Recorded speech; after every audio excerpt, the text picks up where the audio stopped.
భోజనం చేసేటప్పుడు ఫుల్గా చేస్తారా ఆపుగా చేస్తారా? ఎట్లా చేస్తారు? ఫుల్గా చేస్తారా ఆపుగా చేస్తారా? ఫుల్గా తినడానికి ఇప్పుడు అక్క చెప్పింది భోజనం చేయాలి అందరూ అని. ఆపు ఎవరు చేయరుగా, కొంచెం లేచి వెళ్ళిపోతారా వారు కదా. ఇప్పుడు మీరు ఇంగ్లీష్ కొంతమంది చేతుల్లో ఆవు బైబిల్ కనిపిస్తుంది.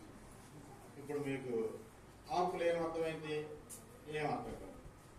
ఫుల్ బైబిల్ ఉంటే అన్నీ అర్థమవుతాయి, చదువుకునే పిల్లలందరికీ అన్నీ అర్థమవుతాయి.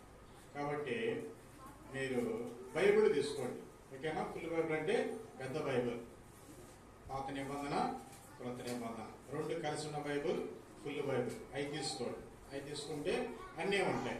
ఇప్పుడు నేను చెప్పే మాట అధ్యాయము ఇది ఫుల్ బైబిల్లో ఉండిద్ది అన్నమాట, ఆ బైబిల్లో ఉండదు.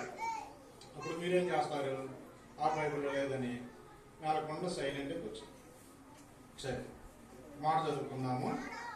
మీకా గ్రంథము, మీకా గ్రంథం కొత్త నిబంధనలో ఉండదు. ఈ మాట పిల్లలు చూడండి, కొత్త నిబంధనలో ఉండదు, చిన్న బైబిల్లో ఉండదు, ఫుల్ బైబిల్ ఉండదు. మీకా గ్రంథము 5వ అధ్యాయము, మీకా గ్రంథము 5వ అధ్యాయము 2వ వచనం.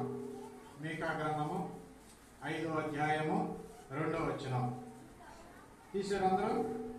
Page number 766. పెద్ద బైబిల్లో పాత నిబంధనలో